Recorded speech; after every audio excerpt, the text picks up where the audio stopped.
I've had a lot of students in my program and clients in my practice who come in talking about concern that they no longer have attraction to their partner. And what emerges once we start to dive into the conversation is what they're really talking about is desire, that these two things have become conflated.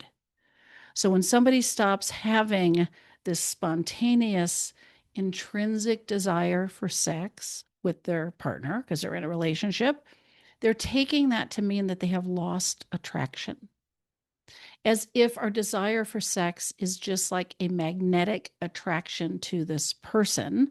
And so if we don't feel that, we've lost this attraction. And the partners hearing this are like, oh my gosh, you don't find me attractive anymore. And that's actually not what's going on.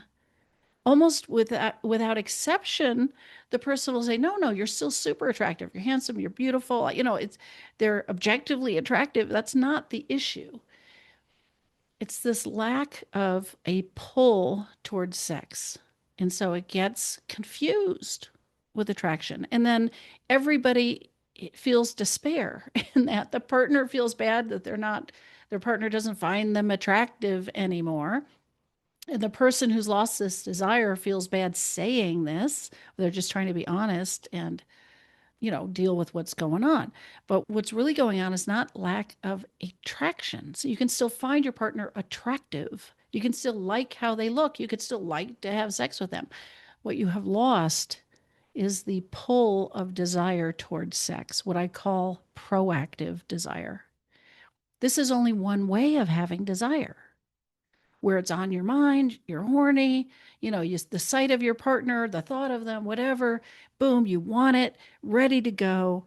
And if that's what it was like in the beginning of your relationship, when it shifts, it can be really disconcerting. That's what we think we're supposed to feel. If I think about you or see you, I should just want to have sex with you.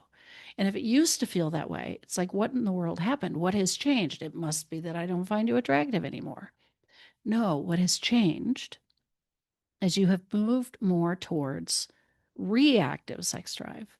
You still love the person the same, you still find them as attractive, but your sex drive has switched to where it's not on your mind anymore. It's not an intrinsic drive like a hunger. You can still feel sex drive though, but you've got to start. Reactive desire shows up in the middle. So if you make the space and you start to be intimate, you get what you need, the connection with your partner, the time, the touch, whatever, your body might respond. You might end up getting aroused. It's like, oh, now I want to have sex. This is a shift in how your sex drive is working. Not because anything's going wrong, not because anything's broken, not because you don't find your partner attractive, but because you have made a very common shift more towards reactive desire. So this happens as we age in general, not for everybody, but we move more in that direction as we age. We move more in that direction under stress and as life gets more complicated and you've got like regular life responsibilities. And it also moves this way often the longer we're with the same person. They have done studies, brain studies, and when you're with your love in the beginning, your whole brain lights up. All these neurotransmitters, right? All this brain activity that fuels proactive desire.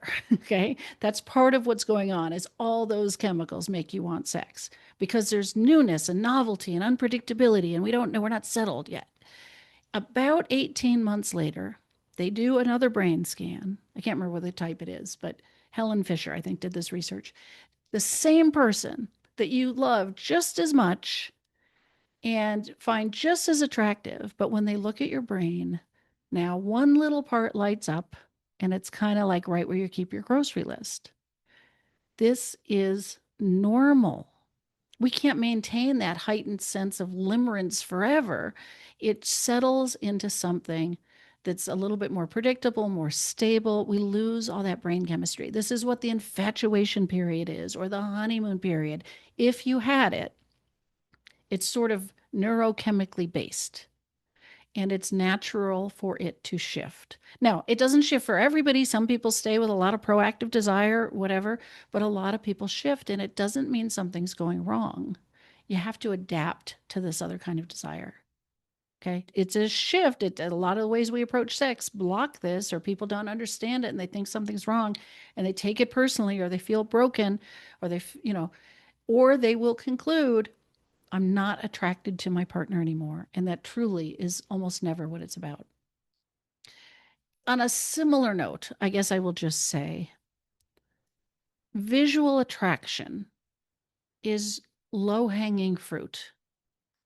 It can be easy to respond to and be interested in, as can novelty and taboo stuff. And this is affairs or, all kinds of stuff that gets the brain chemistry going like that. As we age, I mean, one thing I say to clients, someday we're all going to be 80, hopefully, and hopefully still having sex. Our drive for this experience with our partner is not going to be based in the same way on how they look, on the physical attraction that could be there. There's fruit higher up on the tree.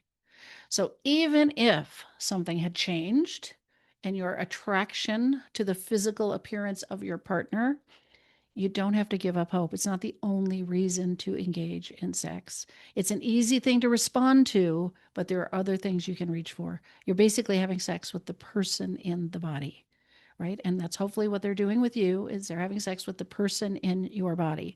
And so this nice physical package, it's nice, it's can be powerful fuel, it can be interesting, but it's not the only reason. So that wraps up my little talk on attraction. Hope this was helpful, and stick around for the next episode.